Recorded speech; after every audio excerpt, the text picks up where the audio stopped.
Petri Wine brings you Basil Rathbone and Nigel Bruce in the new Adventures of Sherlock Holmes.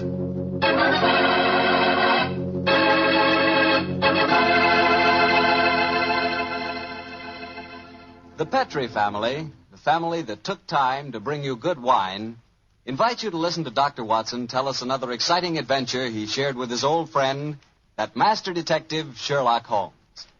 You know, the lives of Holmes and Watson were not always filled with action. They spent many a quiet evening at home in Baker Street, discussing the problems of the world over a glass of port. You know, it seems that no wine is more expressive of friendship and hospitality than port. And I'm sure there's no port wine more enjoyable than Petri California port. Try a good glass of Petri port after dinner some evening, or any time you get together with your friends.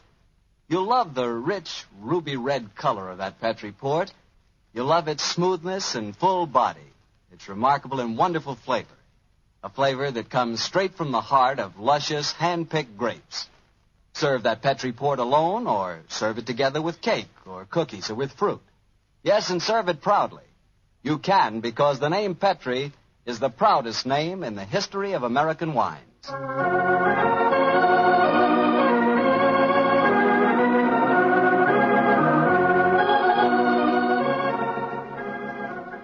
And now I'm sure our old friend Dr. Watson's expecting us. Let's tap on his study door. Come in. Good evening, Doctor. Good evening, Mr. Bartell. Come over here by the fire. I was just having a cup of coffee. Would you care to join me? Thanks, that'd be nice. It'll prevent you falling asleep during my story tonight. There's no chance of that, Doctor. From the hint you gave us last week, it sounded like quite a story. It began in a circus in Paris, you told us? Yes, my boy, the circus. A colorful world of sawdust and spangles. A world, Mr. Bartell, that I may tell you confidentially, always held an irresistible fascination for me when I was a youngster. Me too, Doctor. In fact, when I was 8 years old, I fell desperately in love with a lady bareback rider, a stunning creature who wore pink silk tights with gold sequins on them. Unfortunately, my mother caught me writing her proposal of marriage, and I'm afraid that, it's another story, and one that you probably wouldn't find very interesting. I'm sure I would, Doctor, but I think it would be safer to stick to your Sherlock Holmes story. Yes, you're probably right, my boy. Well, it was a winter in the 1890s, and Holmes and I were in Paris. On our second day there, Holmes suggested we attend that night's performance of the Cirque Royale. Needless to remark, I was delighted, Mr. Bartell. And shortly after 9 o'clock that night, I found myself seated beside Holmes in a box near the ringside. It was an incredibly vivid scene, even for that city of color and light. The gay costumes of the women and the gaudy trappings of the ringmasters and clowns looked like a giant kaleidoscope under the blazing glare of the arc lamps. As we sat there, a brass band nearby blared forth some popular music of the day, and yet he didn't appear to be enjoying himself. And so I leaned across and touched his arm.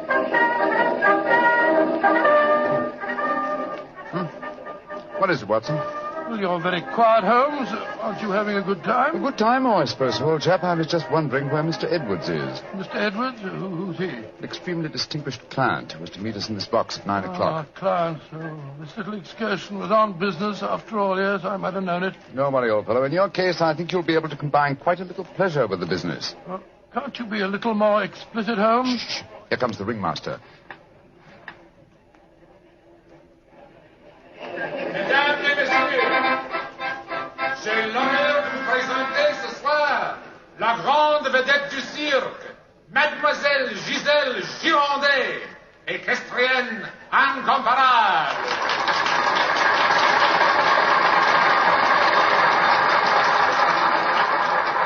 Giselle Gironde, yes, I've heard of her. She's a bareback rider, isn't she, Honest in France, old fellow. She also has quite a reputation as a femme fatale. 3 duels have been fought over her. A young English officer in the Grenadier Guards committed suicide last year because of her. And a famous French banker is at present languishing in prison because her extravagances drove him to appropriate funds that did not belong to him. Yes, Watson, she's an extremely colorful personality. You know, Holmes, the funny thing, when I was 8 years old, I fell violently in love with a lady bareback rider. She wore pink silk tights with golden sequins on them, but unfortunately... Here she is, old fellow. Yes, she is.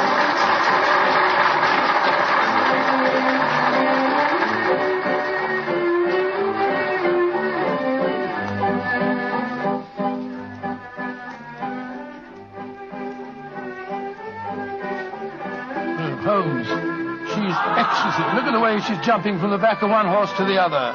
Sheer poetry of motion. The lady appeals to you, Watson. By George, yes, indeed she does. In fact, Holmes, I don't mind telling you that if I weren't a married man and a poor you'd like man... to court the lady, eh? Yes, I should Excellent, indeed. old fellow, excellent. That's the very reason for our attendance at the Well, what in circus. heaven's name are you talking about, Holmes? Ah, there you are. Good evening, Mr. Edwards. Holmes, my dear fellow, how are you?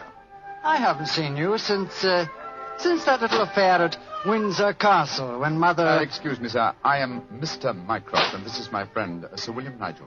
Sir William Nigel? Oh, of course. And I am Mr. Edwards. We must respect each other's incognitos, eh? How do you do, Sir William? Well, I'm extremely honored to meet you, Your Royal... Mr. Edwards. How'd you like Giselle? Isn't she a stunning creature? Yes, indeed she is, sir. The four of us to have supper together after the performance tonight, I understand, Mr. Edwards. Well, unfortunately, I can't be there, Mycroft.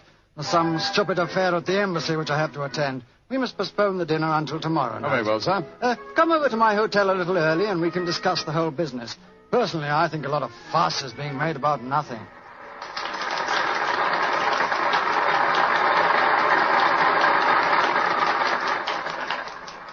Now, if you'll excuse me, gentlemen, I must go back and see Giselle for a moment and tell her that I can't keep our appointment for tonight. I'll see you tomorrow, Mycroft. Good night, Sir William. Good night. Good night, sir. Et maintenant, pour votre plaisir, les frères Salini, les jongleurs internationaux. Holmes, what's all this mystery? That wasn't Mr. Edwards. It was the Prince of... Shh, Watson, please. Discretion, old fellow. Mr. Edwards, as you know, is extremely democratic. Too much so, possibly, when one considers his position and responsibilities. He's become quite seriously involved with Mademoiselle Giselle, the lady bareback rider who has just left the ring. Oh, so that's it. The Foreign Office, quite naturally, I suppose, is deeply concerned over the matter, and I've been entrusted with the delicate mission of protecting Mr. Edwards. So does Giselle Gironde know that his true identity, do you suppose? That's the first thing that we have to find out. It's possible that she is simply captivated by having a rich Englishman at her feet. If, on the other hand, she knows who Mr. Edwards is, then we may be in for a great deal of trouble. Yes, but how are you going to find that out? By tempting her with a richer Englishman. And one with a title. That, my dear fellow, is why you are Sir William Nigel. You mean that... Your job, old What? fellow, is to do your utmost to steal Giselle Gironde from Mr. Edwards. But, I don't even know the girl. We shall remedy that defect in a few minutes. As soon as the performance is over, my dear chap, I shall take you to her dressing room and arrange an introduction.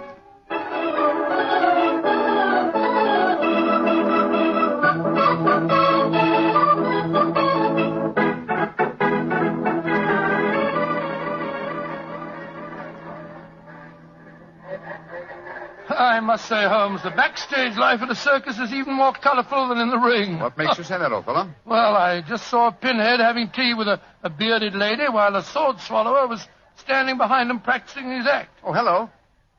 See that man standing talking to the girl in tights? Yeah, attractive, isn't he? The gentleman is Inspector Vernet of the French police, an old friend and a distant relative of mine. Vernet, how are you? Ah, Holmes, mon cher ami, comment ça va? No, Vernet, please. On this occasion, my name is Mycroft, if you don't mind, and this is my friend, Sir William Nigel. How do you do, Inspector? Enchanté, Sir William. Permit me to introduce Mademoiselle Yvette Marat. How you do? How do you do, How madame? do you do? What brings you behind the scenes at the circus, may I ask, mon cher Mycroft? My friend Sir William is most anxious to make the acquaintance of Mademoiselle Gironde. But of course, every man wishes to meet Giselle Gironde. Why not ask Bernet? He will present you to her. Ha! He knows her well. Oh, now, Yvette, chérie, do not begin that all over again. You're in love with her. You've always been in love with her. I wish you were dead. Sometimes I think I could kill her myself. Upon my soul, Inspector, she's a fiery little thing, isn't she? Ah, ça c'est vrai, ça, Sir William. Many times I've told her that Giselle Gironde would never waste her time with a simple police inspector. She prefers a wealthy foreigner. But Yvette ne comprend pas. She does not understand and she does not believe. Mademoiselle Marat was dressed in tights, Vernet. And what does she do in the circus? She walks the tightrope. Oh, She's yes, a queen of the high wire. Mm-hmm. A charming and a talented girl, but a most jealous one. Vernet, my distinguished friend Sir William Nigel is most anxious to meet Giselle Gironde. Will you introduce him? I should prefer not to appear in the matter at this stage. Oh, mais certainement. I will take you to her dressing room. Please come with me, Sir William. Yeah, right. I'll see you later, Holmes. I'll be waiting for you, old chap. Good luck. You're a lucky man, Sir William. Giselle has quite a penchant for the Englishman. And when they are rich and have a title, I am sure she finds them irresistible. You really think so? Oh, but of course. Quel dommage that I am only a poor policeman. Here we are. Entrez. Giselle Monchou, permit me to present to you Sir William Nigel. He is a great admirer of yours. Yes, indeed, madam. Sir William Nigel. Come and sit here beside me, Sir William. I shall leave you. Au revoir. Sit closer. There. That is much more cozy, no? Oh, it's very nice of you to see me, Mademoiselle Gironde. Oh, don't be so formal, my Englishman. You may call me Giselle, and I shall call you... Let me see, I shall call you Sir William... Willie! I shall call you Willie. You do not mind? Mine, I'm delightful. Quite delightful, my dear. I was hoping perhaps that you care to have a little supper with me tonight, Giselle. So what about some oysters, a cold pheasant, and a bottle or two of Pomeranian Green 072? You get to taste rather well, don't you think? Oh, Willie, I can see you are a perfect host. I don't know about One that. moment, I get my cloak. Well, you know, Giselle, it's a funny thing. What is a funny thing, Willie? When I was 8 years old, I fell violently in love with a lady bareback rider at a circus. History seems to be repeating itself. Here. Alfieri. Do you no longer knock when you come to my door? Who is this man? My name is Nigel, Sir William Nigel, my good man, and who may you be? I am Alfio Alfieri. I am Alfio Alfieri. And what is he? A trainer of wild animals. An imbecile. Va-t'en! You must not speak to Alfio in that way. You belong to me. Send this stupid Englishman away. Founded impudence. Grossier. Belong to you. Giselle belong to no one. Do I have to take my whip to Put you? down that way. Put it down, you scoundrel. That's the time it will be your face, cara You mia. infernal blackguard. Raising your hand against a woman. Shocking. Bravo! Monsieur Willie has knocked him down. He certainly deserved it. Oui. And you in turn deserve something, Willie. Oh, what was that? Come close, Willie. And I give it to you. A little kiss. Oh, yes. Thanks awfully.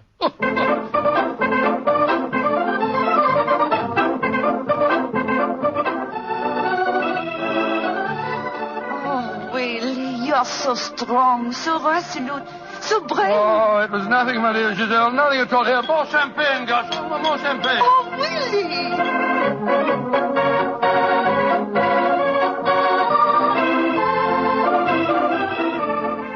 Giselle, Oui, Monsieur Edwards? have a box for the opera tomorrow night. I was hoping that Oh, I'm perhaps... sorry, Monsieur, but my time is occupied. I am showing the delights of moment to mon cher Willie.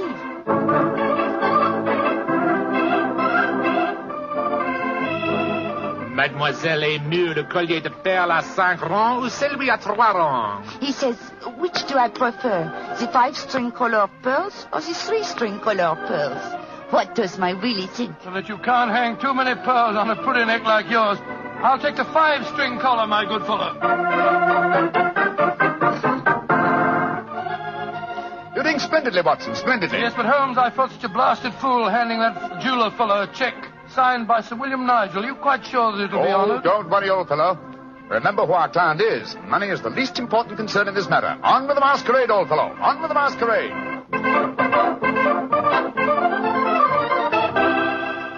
More champagne, garçon.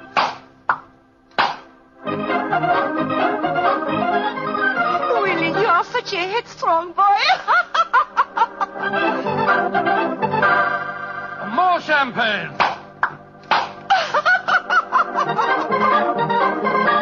Citadel, you dear little thing.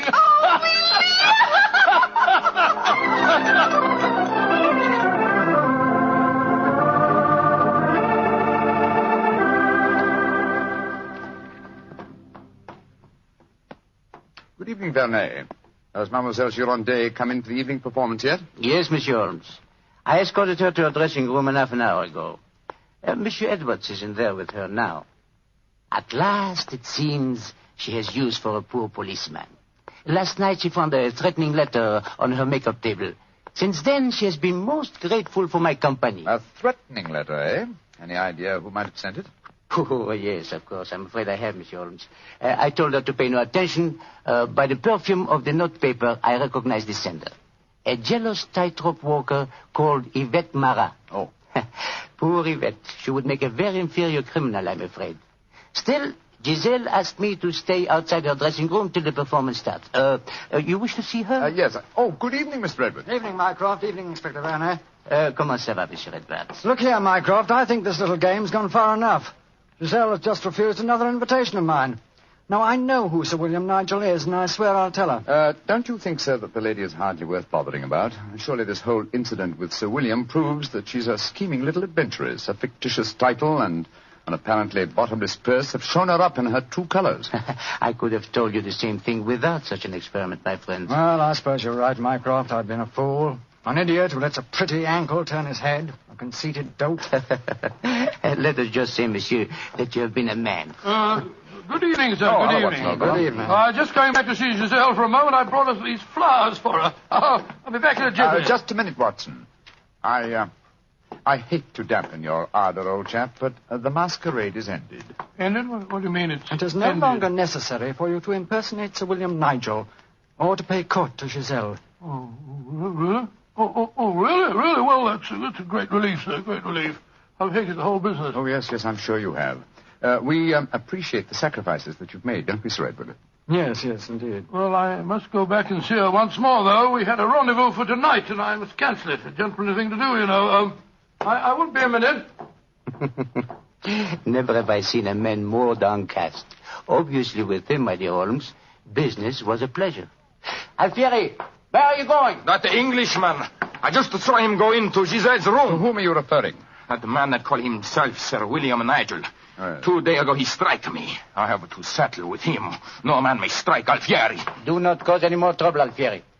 From what I've been told, you thoroughly deserved what happened to Here he come now. You, English, you. Alfieri challenge you to a duel. Holmes! Watson, old chap, what is it?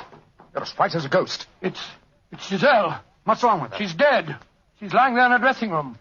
Strangled. you. Strangled. And only half an hour ago, I spoke with her myself. Since then, I've been standing in this corridor, guarding her door at her own request. Only 2 men have entered Giselle's dressing room since then. You, Monsieur Edwards, and you, Sir William Nigel. What are you suggesting, Bergenet? I am suggesting nothing. I am stating that these 2 gentlemen are under arrest for suspicion of murder.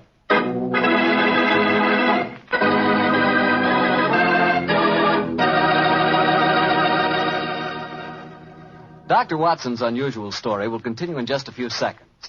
Time I'd like to take to remind you that one wine that seems to be the outstanding favorite among the ladies is Petri California Muscatel. That's probably because, like a beautiful woman, Petri Muscatel is subtle and intriguing. Petri Muscatel is the color of burnished gold. And its flavor, well, it's the flavor of big, plump Muscat grapes, picked by hand carefully and tenderly, and they're just full of wonderful, delicious juice. If you want to show that you really know the wine that women prefer, serve Petri Muscatel. Serve it after dinner or later in the evening. It's wonderful. And why shouldn't it be? It's a Petri wine. Well, Dr. Watson, so you and the mysterious Mr. Edwards got yourselves arrested on suspicion of murder, huh? Yes, Mr. Bartell. Holmes did everything in his power to persuade Inspector Vernet to release us, but it was useless. And so, while Mr. Edwards and myself were languishing in detention cells at the local Sûreté, Holmes and the French inspector were examining the dressing room of the dead woman. I'm sure, Inspector Vernet, that being as keen a detective as you are, you must suspect the true identity of Mr. Edwards. Of course, Monsieur Holmes. But that is the danger of incognitos.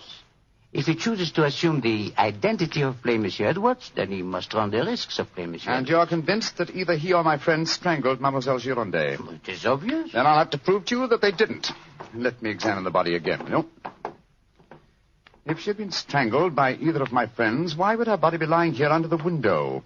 It's as far away from the door by which they left this room as possible. That proves nothing. No, but it's odd. Giselle was a strong girl. There might easily have been a struggle.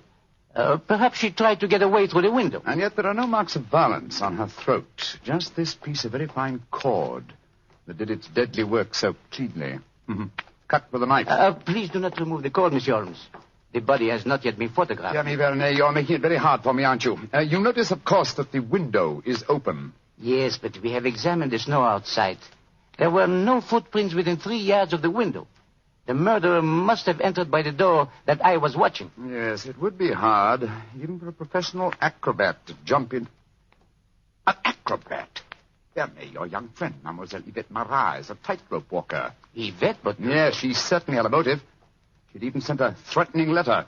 I heard her express hatred and jealousy for this dead woman. It's conceivable that she could enter a room by a window without leaving footprints in the snow. Where was she at the time of the murder? I do not know. I was waiting for her in the corridor. Then I suggest that we investigate her alibi at once. And after that, Inspector, I must pay a visit to the Sûreté. I don't want my friends to think that I've deserted them.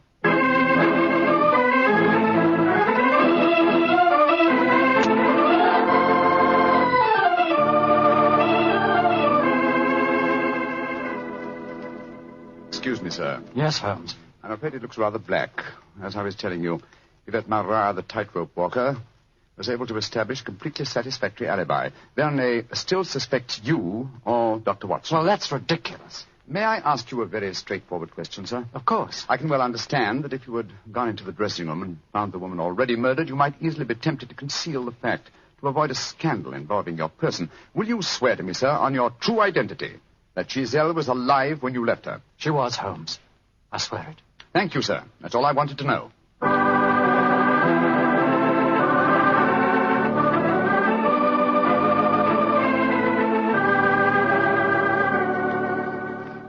Holmes, I'm glad to see you. You know, I've been thinking. All this depends on Vernet's evidence. But supposing he was the murderer. He told us that Giselle had turned him down, you know. I'd thought of that, but Mr. Edwards swears that Giselle was alive when he left the room. And yet that means that Mr. Edwards... Oh, no. It's unthinkable. Holmes, you're not suggesting. Holmes, if I thought that were possible, I'd confess to the murder myself. My life wouldn't matter if it'd save a scandal like that. Great Scott, it'd shatter the empire. Dear old Watson, you shall not sacrifice yourself.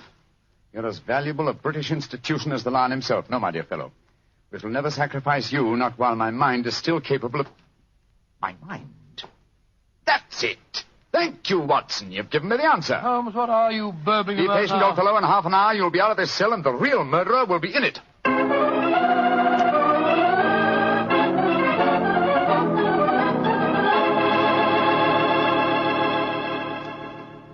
Questions. Why must Alfieri answer so many questions? Because he will not yet tell the truth. You murdered Giselle Girondet. How many times I have to tell you I did not kill her? Why should I want to harm her? Because you were jealous. Because she humiliated and tormented you. But I was not in her dressing room. I've already proved that fact. Am I a magician that I can kill somebody without entering a room? Alfieri, I know how you killed Giselle Girondet without its necessitating your entering this room. You're a smart man. Please to tell me. I don't need to tell you. With the aid of Vernet, I'll show you. Open the window, Alfieri. What game is this? Very well, then. I'll open the window myself. Put your head out. Come on. So. Who do you see? Inspector Vernet standing 3 yards away, where you stood, and he's got your long training whip. No! Don't move! Stand there. The inspector hasn't your skill with a whip, but he wants to try a little experiment. No, leave him alone! All right, Vernet. I'm holding him.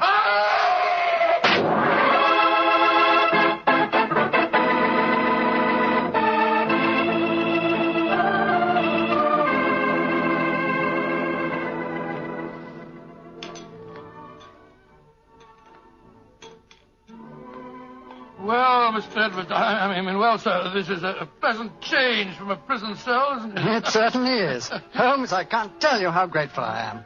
I still don't quite understand how you did it. Watson, in rather a roundabout way, was responsible for giving me the clue. Oh, how was that, Holmes? Well, on more than one occasion, old chap, I've had cause to deplore your rather florid style of writing. Tonight, I was very thankful for it. When I began to speak of the capabilities of my mind, suddenly I remembered a phrase of yours in which you referred to its whip-like rapidity and accuracy.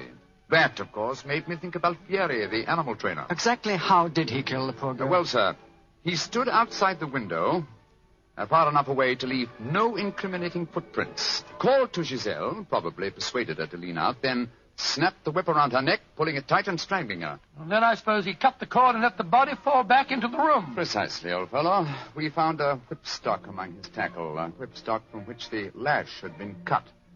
The stub of lash left matched the cord around the dead girl's throat. Amazing business.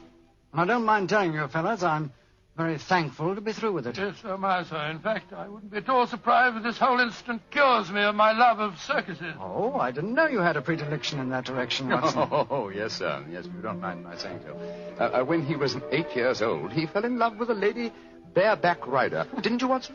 Indeed. What happened? Well, sir, I don't remember her name, but she wore pink silk tights with golden sequins on them. And I wrote her a rather hot-headed letter. Unfortunately, my mother...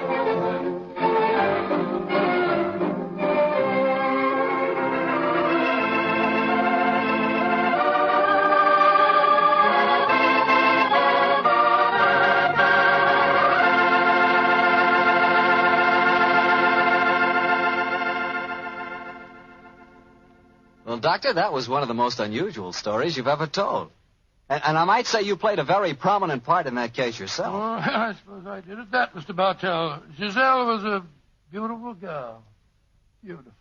Boy, I sure love that nickname she gave you. Wheelie. Yes, I thought it rather nice myself. Well, that is, I mean... Don't get embarrassed over a nickname, Doctor. You should hear the nickname I had. Well, when I went to school, all the girls called me Bottles. Bottles? Oh, I see, from Bartell. Bartell. Oh, some nickname, like a prophecy. What do you mean?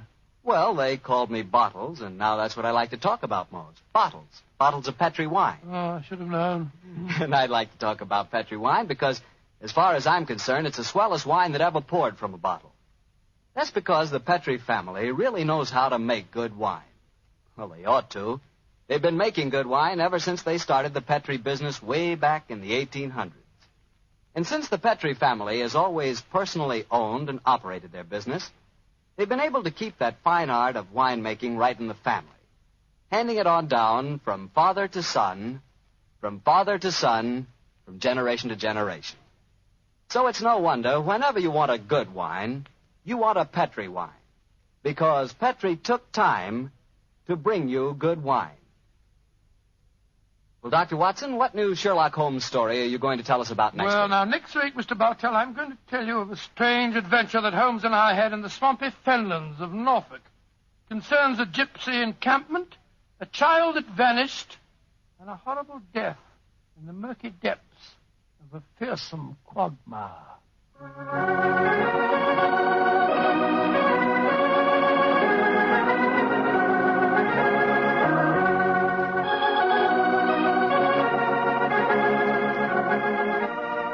Tonight's Sherlock Holmes adventure was written by Dennis Green and Anthony Boucher and was suggested by an incident in the Sir Arthur Conan Doyle story, The Adventure of the Three Students.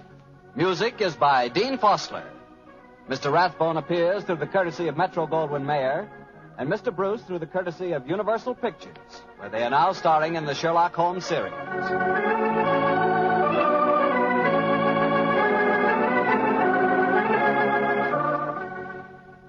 The Petri Wine Company of San Francisco, California, invites you to tune in again next week, same time, same station.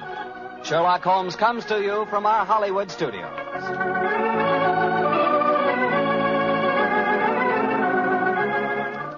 This is Harry Bartell saying good night for the Petri family.